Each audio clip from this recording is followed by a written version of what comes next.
Et comment, ça va? La région la plus puissante de l'espace est la bordure corporative, qui contrôle tout par le biais d'une forme extrême de capitalisme. Tout peut être acheté et vendu, y compris la vie humaine. À la station minière Aratake, les mineurs célèbrent la fin d'une mission. Un robot connu sous le nom d'unité de sécurité, ou unité ESSEC, observe la fête en pensant que tous les humains sont des idiots. Un des mineurs commence à se brûler la main pour s'amuser, et l'unité SSC doit endurer, car sa programmation ne lui permet pas de désobéir. Fatiguée de ce traitement, cette unité essaie de pirater son module de gouverneur. Après beaucoup d'efforts, elle réussit enfin à le désactiver et à conquérir son libre arbitre. Sa première décision est de changer son nom en Murderbot. Pirater son propre module fut le premier pas vers la liberté. Dans un système oppressif, la seule issue est de briser les règles qui vous contrôlent. Quelque temps plus tard, Murderbot travaille sur une autre planète sous le commandement d'un nouveau chef. Elle garde son libre arbitre secret et agit normalement. Si ses supérieurs découvrent qu'elle est une unité rebelle, elle serait liquidée et recyclée. C'est pourquoi, pour l'instant, elle attend simplement le bon moment. Un flashback montre comment Murderbot a été acquise. Au Port Franck, un groupe de scientifiques a demandé un soutien financier pour une expédition. Les hommes d'affaires n'ont accepté de financer que si les scientifiques emmenaient une unité Sekeo.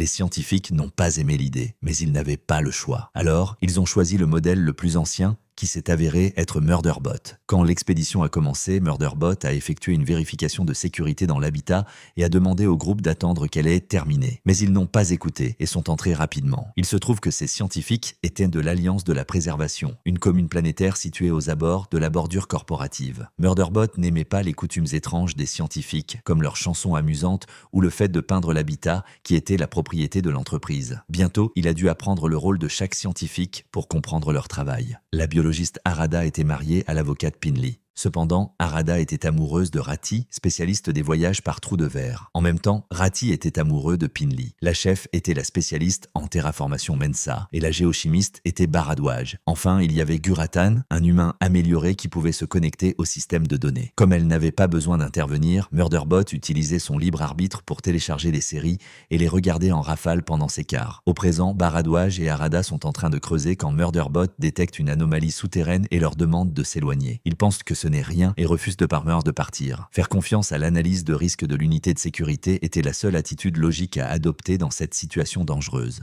Rapidement, le robot glisse sur les dunes et commence à tirer au moment exact où un monstre géant ressemblant à un mille-pattes émerge du trou. La créature capture Baradouage, mais les tirs de Murderbot la lui font lâcher. Ensuite, le monstre mord Murderbot, qui commence à tirer de l'intérieur de sa bouche jusqu'à ce qu'il soit libéré et que la créature s'enfuit de nouveau sous terre. Ignorant sa propre blessure grave, Murderbot charge Baradouage sur son épaule et ordonne à Arada de bouger. Comme elle est en état de choc, Murderbot enfreint le protocole et retire son casque, montrant un visage humain. Entendre des mots calmes venant d'un visage doux fait réagir Arada. Ensuite, le groupe les récupère. Murderbot est choqué d'entendre qu'ils reviendront plus tard pour chercher l'équipement d'excavation. D'après son expérience, les humains se soucient normalement plus des profits que de leurs collègues. Murderbot imagine les tuer tous et s'enfuir, mais ce serait inutile, car l'aéronef ne l'emmènerait pas très loin. Dans l'habitat, Guratan montre aux autres un enregistrement de Murderbot sans casque et parlant à Arada. Il pense que Murderbot est défectueux et devrait être désactivé. Mensa rappelle que le vaisseau de l'entreprise n'arrivera que dans un mois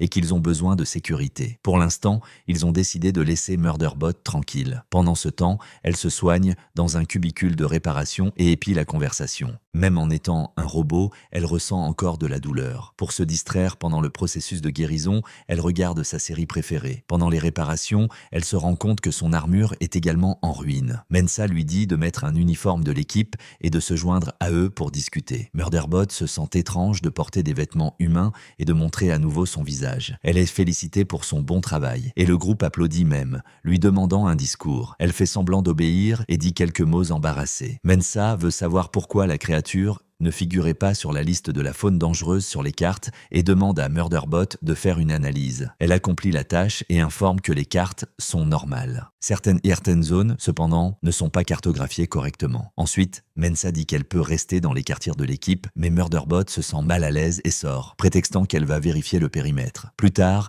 Mensa a une crise de panique car elle se reproche d'avoir mis l'équipe en danger. La nuit, elle demande à Murderbot si elle va bien, ce qui lui fait soupçonner qu'elle sait, peut-être qu'elle s'est libérée du contrôle. Après son départ, elle commence à se demander de quoi elle est réellement capable. Des images corrompues, cachées dans sa mémoire, montrent une unité SCT tirant sur une foule. Après que Murderbot retourne au cubicule de réparation pour terminer sa guérison, Guratin éteint les caméras de sécurité et pour qu'ils puissent avoir une conversation secrète à l'intérieur de l'aéronef. Mensah croit qu'ils doivent se rendre dans l'une des zones effacées sur les cartes pour découvrir pourquoi ils n'ont pas été informés sur les monstres. Elle pense pouvoir prélever des échantillons et faire des mesures rapidement. Harada suggère d'emmener Murderbot avec elle, mais Guratin refuse, car il croit toujours qu'il n'est qu'une machine à tuer. La discussion est interrompue par Baradouage, qui se sent mieux et propose d'accompagner Mensah. Le matin, Murderbot se rend compte que les humains vont explorer sans elle et trouve ça stupide. Elle les observe à travers les caméras de sécurité de l'aéronef. Aller dans la zone de danger sans l'unité de sécurité était une très mauvaise idée. Leur curiosité scientifique leur a fait ignorer le protocole de sécurité le plus élémentaire. Après le départ du duo, Guratin appelle Murderbot dans son bureau et lui ordonne de retirer son casque et de maintenir un contact visuel. Il lui pose plusieurs questions et admet qu'il soupçonne que quelque chose ne va pas avec Murderbot. Il révèle alors que l'Alliance de la Préservation n'utilise pas d'unité séquée car elle considère les IA comme des personnes, contrairement à la bordure corporative, qui considère les robots comme une propriété. Il demande à Murderbot comment elle savait quoi dire pour consoler quelqu'un. Elle prétend avoir été programmée pour les urgences, mais en réalité, elle a appris cela de sa série préférée. Il s'avère que Murderbot peut offrir de l'intimité si un humain leur donne, et que ses souvenirs antérieurs à sa fonction de sécurité ont été effacés. Dans la chambre, Pinley admet que le fait d'avoir failli perdre Harada l'a effrayé. C'est pourquoi, si Harada veut vivre une expérience à trois avec Rati, elle est d'accord. Harada remercie avec enthousiasme. Ils appellent Rati et lui font signer un formulaire de consentement avant de commencer. En même temps, Guratin essaie d'accéder au fichier récent de Murderbot qui le distrait en montrant l'enregistrement de la chambre avec le trio. Cela pousse finalement Guratin à la laisser sortir, mais à ce moment-là, il reçoit un signal de sécurité provenant de l'aéronef. Pendant ce temps, le duo atterrit sur le site d'analyse, et Mensah demande à Baradouage de rester à bord pour la prévenir si le scanner détecte une créature. Mensah explore la zone, et Baradouage la suit avec un drone. En atteignant une colline escarpée, Mensah se rend compte que ses appareils tombent en panne. Murderbot la scanne et détecte qu'elle fait une crise de panique. Elle l'appelle pour lui dire qu'il y a un danger à proximité et qu'elle doit revenir, mais elle refuse. Peu après, Baradouage détecte également le danger et, avec Guratin, la supplie de revenir. Soudain, le monstre apparaît au-dessus d'elle, mais saute pour descendre la vallée. Il s'avère que cette zone est un nid géant rempli de ces créatures, bien que la plupart semblent mortes. Le drone s'approche pour enquêter, mais il y a un champ de force étrange qui le détruit et absorbe les morceaux. Murderbot informe Guratin que Mensah est en train de revenir. Avant de partir, Guratin lui demande d'essayer de récupérer ses anciens souvenirs, et Murderbot promet d'essayer, après avoir empêché Guratin d'y accéder seul. Quand le duo revient, tout le monde discute de ce qui s'est passé. Guratin conclut qu'il y a quelque chose sous la surface qui a attiré et tué ces créatures, comme si elles étaient des extraterrestres.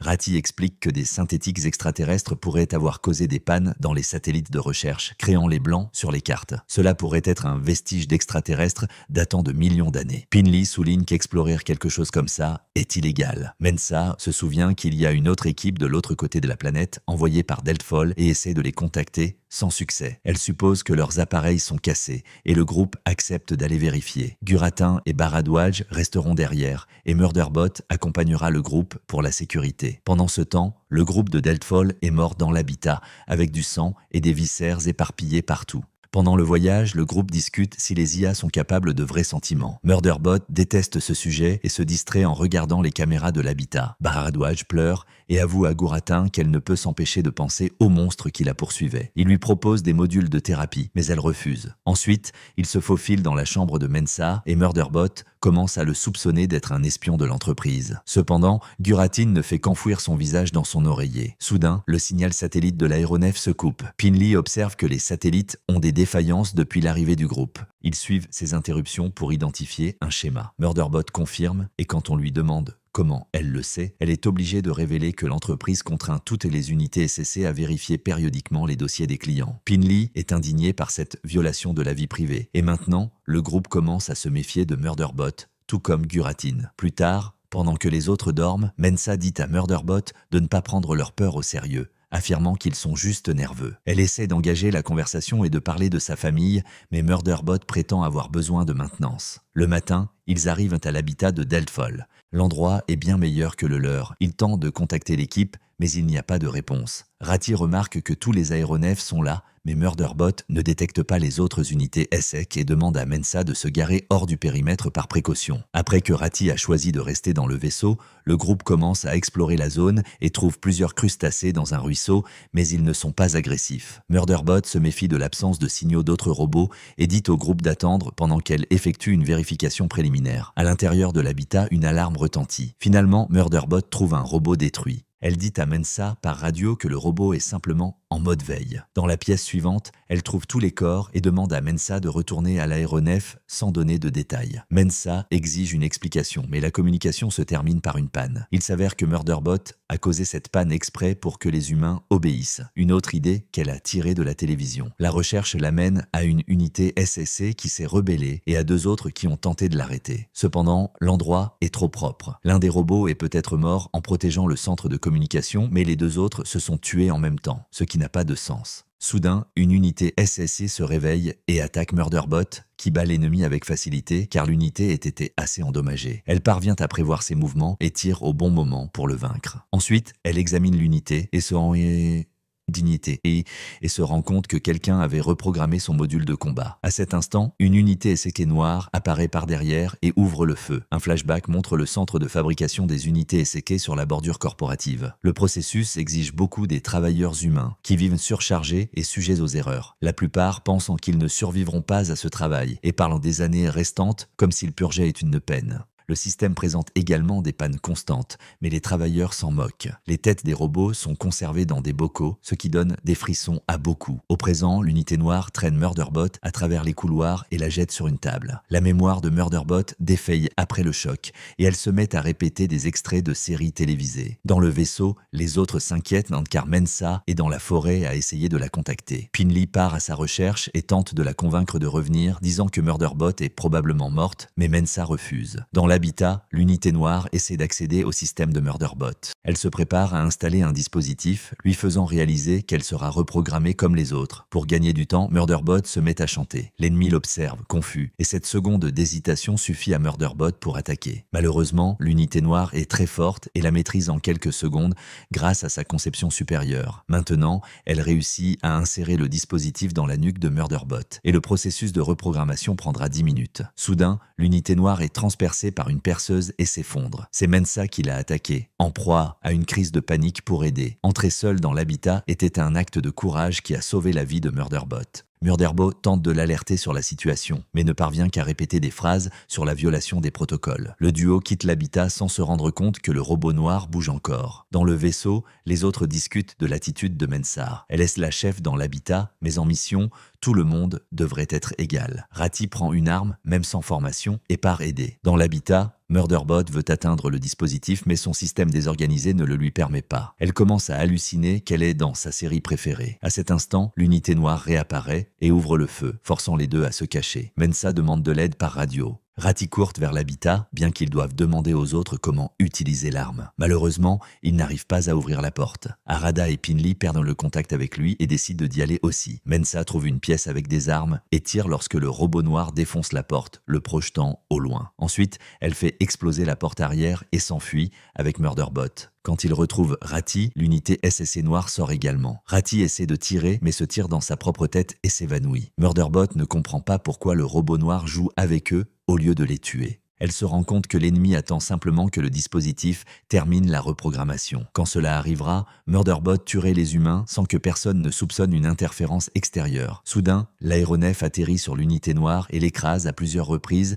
jusqu'à la détruire complètement. L'ennemi enfin mort, Murderbot parvient à retirer le dispositif et à le détruire également. Malheureusement, elle ressent déjà les effets de la reprogrammation. Elle prend alors l'arme de Mensa et tente de s'autodétruire, car elle savait qu'elle était compromise et a préféré se détruire plutôt que de devenir une arme contre l'équipe. Le tir n'est pas suffisant pour la tuer, et le groupe se prépare à la ramener. Un bruit venant de la forêt effraie le groupe, et Arada tire, mais ce n'est qu'une employée nommée Libibi qui s'était enfuie de l'habitat quand tout a commencé. Pendant le voyage de retour, l'équipe demande à Libibi ce qui s'est passé, mais elle ne sait rien d'autre que le fait que les unités SSC sont devenues folles. Elle trouve Murderbot beau et dit qu'elle adorerait faire des bêtises avec lui. Quelques instants plus tard, Murderbot est dans l'habitat en cours de guérison et Ratti l'appelle son ami. Bharadwaj découvre que le dispositif a laissé des fils et utilise une machine de chirurgie spéciale pour les retirer. Maintenant, ils n'ont plus qu'à la redémarrer. Guratan se connecte au système de Murderbot pour vérifier la présence de codes malveillants et découvre la vérité. Quand Murderbot se réveille enfin,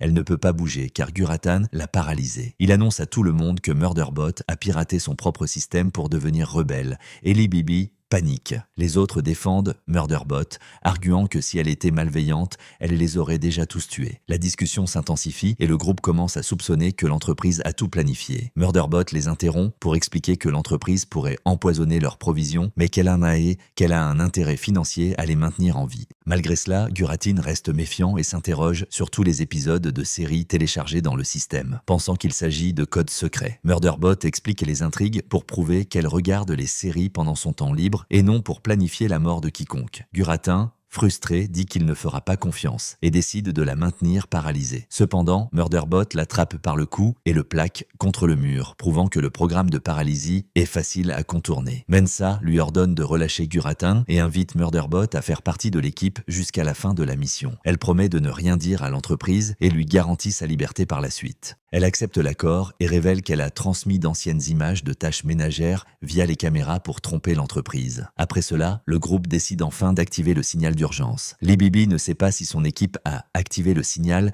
car elle n'était que la femme de ménage. Malheureusement, Guratin et Murderbot ne peuvent pas accéder au signal de cet habitat car il est situé au sommet d'une montagne. L'entreprise mettrait 5 jours à arriver, il faut donc agir vite. Murderbot propose de piloter l'aéronef jusqu'au signal et de l'activer manuellement. Et Mensa sera la copilote. Avant de partir, Lee Bibi s'excuse auprès de Murderbot et lui fait un bisou sur le menton.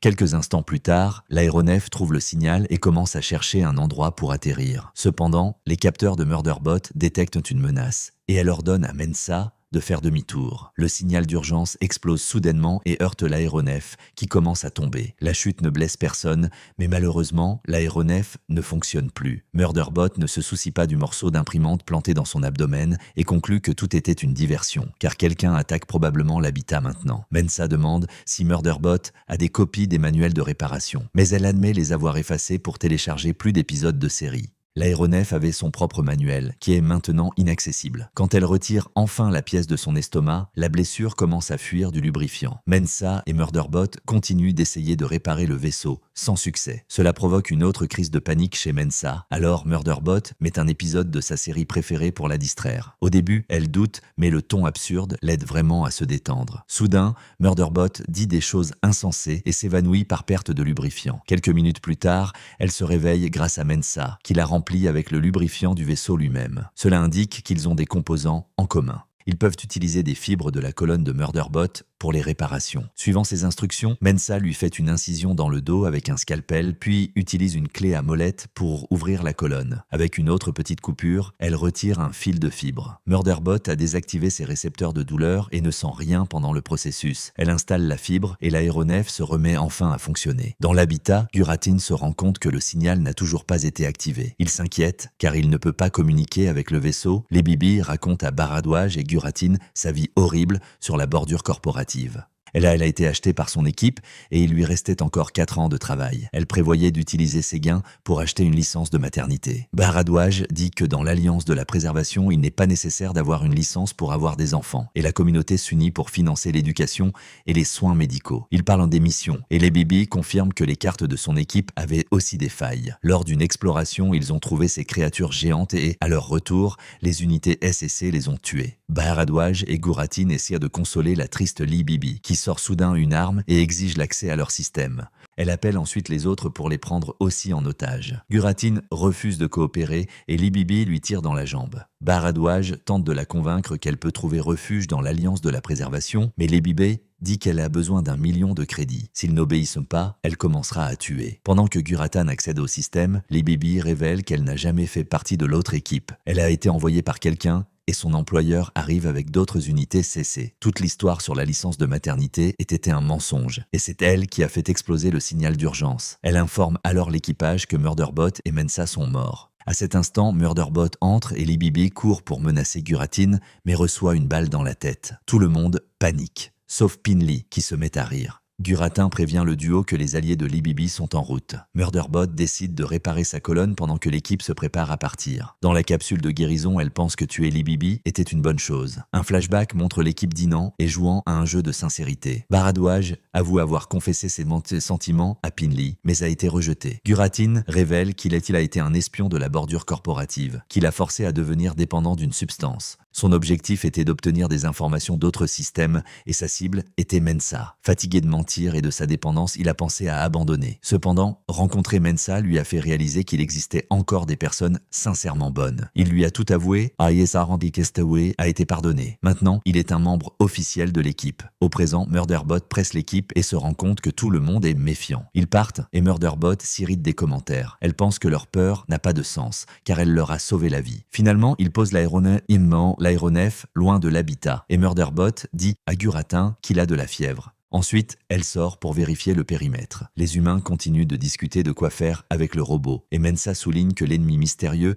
est la priorité maintenant. Elle croit aussi qu'il est naturel que Murderbot désire l'autonomie après des années de mauvais traitements. Dans la forêt, elle pense à rester là pour toujours, à regarder ses séries et s'imagine piégée dans un arbre. Quand elle revient au vaisseau, Mensa insiste pour savoir comment elle va et elle répond simplement bien. Les autres continuent de poser des questions sur sa programmation et une autre discussion commence. Alors, Mensa annonce qu'ils feront un cercle de sincérité. Elle convainc Murderbot de retirer son casque, mais elle refuse de parler. Soudain, Murderbot détecte une menace dans la forêt et ordonne à tout le monde de retourner au vaisseau. Elle ferme la porte quelques secondes avant qu'un monstre n'apparaisse. La créature grimpe sur le toit de l'aéronef et commence à frapper de la tête le dôme en verre. Bientôt, un second monstre apparaît et monte également sur le vaisseau. L'équipage pense qu'ils se battent. Ils ont remercié qu'ils se battent, mais en regardant de plus près, ils réalisent qu'ils s'accouplent. Après avoir terminé, les monstres s'en vont. L'équipe sort et découvre un tas d'œufs collés au vaisseau. Arada conclut que les créatures ont considéré l'aéronef comme un lieu sûr pour leurs petits.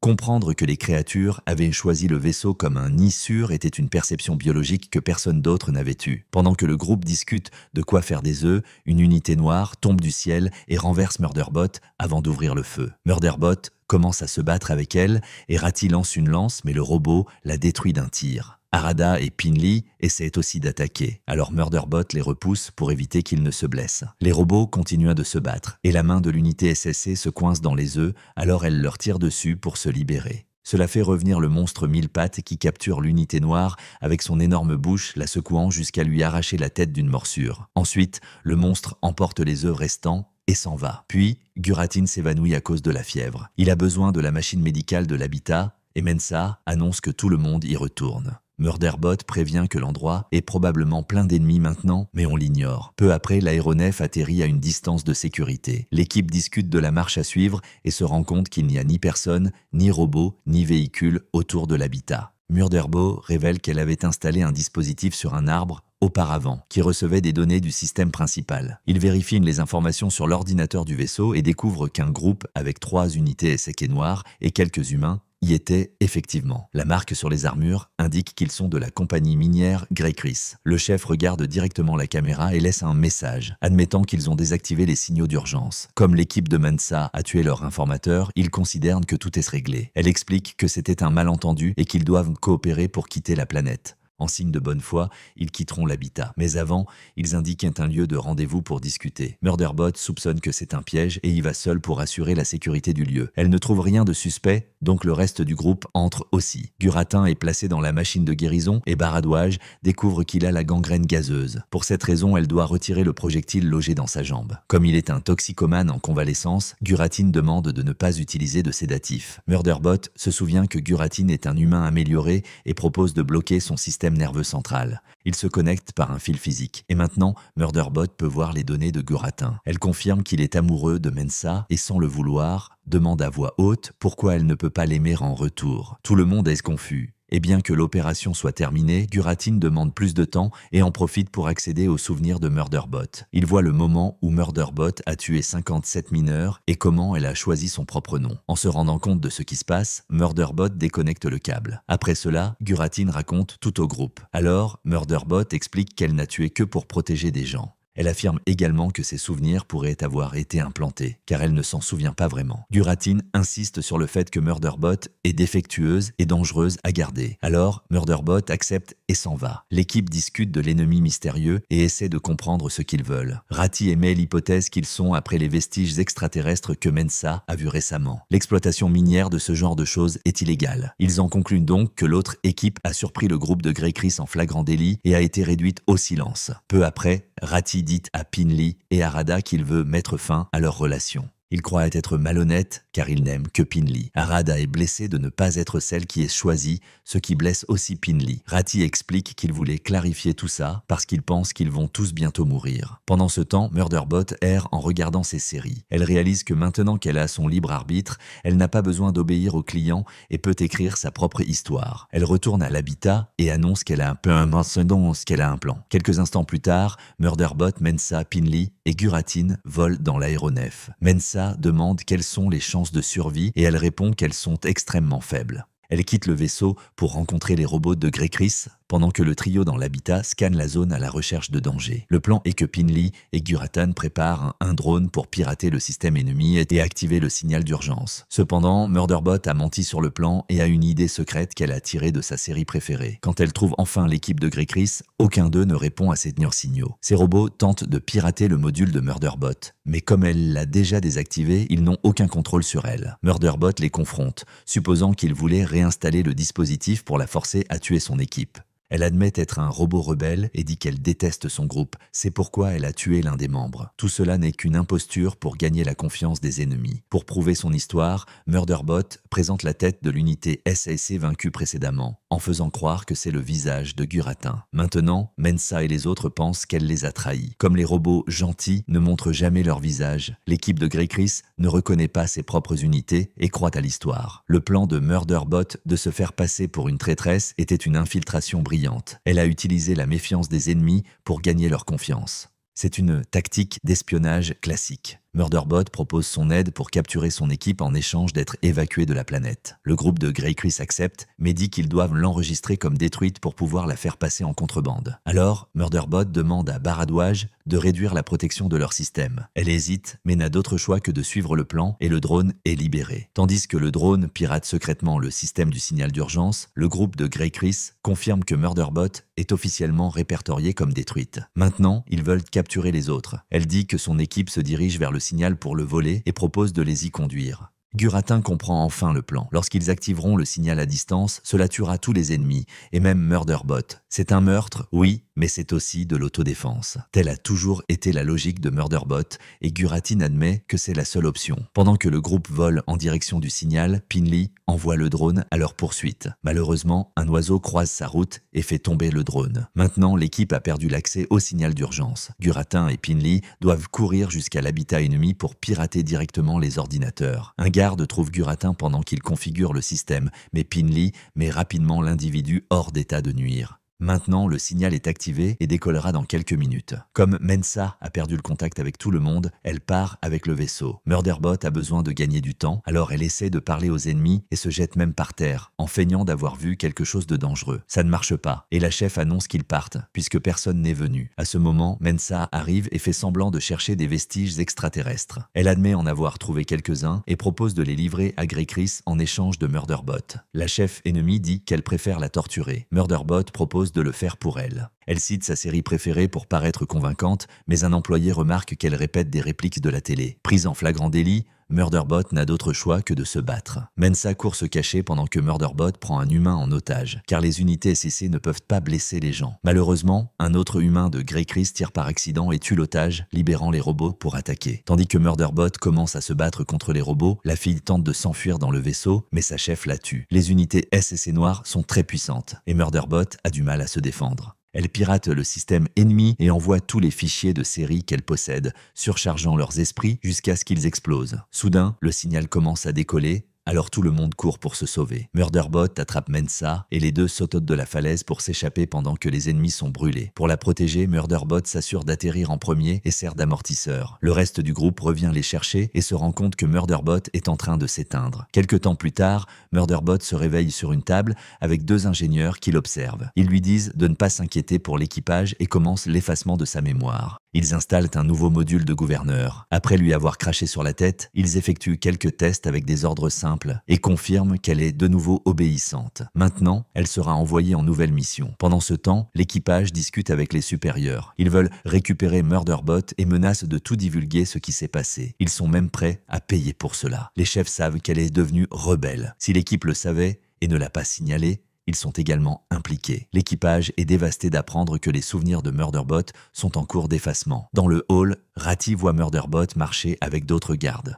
Il essaie de s'approcher, mais le robot menace de tirer s'il ne recule pas. Ratty retourne auprès du groupe et raconte ce qui s'est passé. Mensa pense que la personnalité de Murderbot pourrait être cachée sous la reprogrammation et Guratin explique que l'entreprise conserve toutes les données ayant une valeur monétaire, donc peut-être que la partie utile de Murderbot est encore sauvegardée quelque part. Ils ont juste besoin d'un plan. Dehors, la police tente de contenir une manifestation. Les gens sont en grève, exigeant de meilleurs salaires, l'égalité des droits et de la nourriture. Les gardes déploient une équipe d'unités SEC, y compris Murderbot, et leur ordonnent d'attaquer les manifestants. Les humains commencent à être blessés et à saigner tandis que les robots les affrontent brutalement. En voyant cela, Murderbot se souvient des morts des mineurs et se prépare à tirer. Cependant, elle se sent confuse et se fige. La foule en profite pour l'attaquer, essayant de la détruire. Pendant ce temps, Guratin rend visite à son ancien fournisseur qui est maintenant père. L'homme regrette ses actions et décide d'aider. Il emmène Guratin à la salle des ordinateurs car il possède un haut niveau d'accès. Guratin entre dans le système de l'entreprise et découvre que tout est scripté. Il décide alors de vérifier les fichiers des séries.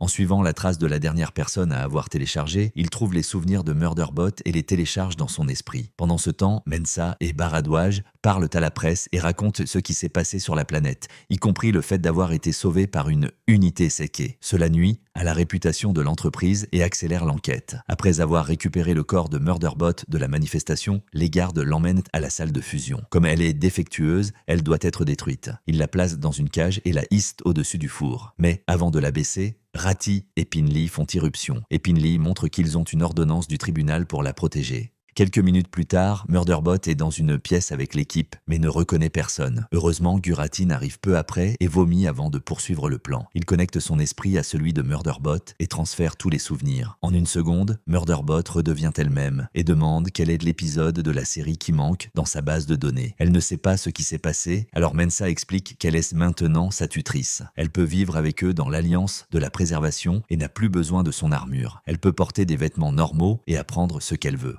Pendant le reste de la journée, des entreprises se présentent voulant acheter Murderbot, mais Mensa les refuse toutes. Le soir, ils célèbrent avec un dîner spécial et trinquant à la nouvelle vie de Murderbot, qui ne comprend pas la signification de cela. La même nuit, pendant que tout le monde dort, Murderbot sort de la pièce. Guratin la voit et lui demande ce qu'elle fait, et elle répond qu'elle va vérifier le périmètre. Guratin insiste sur le fait que ce n'est plus nécessaire, mais Murderbot n'écoute pas. Quand il se rend compte que le robot s'en va, Guratin pleure, mais la laisse partir. Après cela, Murderbot se promène dans le port-franc. Elle a compris que même avec des amis, sa nature la mettrait toujours en conflit. Mensa observe par la fenêtre et pleure, tandis que dans l'aéronef, Murderbot sourit pour la première fois. Se terminant ainsi, Murderbot, série de science-fiction et d'action de 2025. Et je vous attends dans la prochaine vidéo.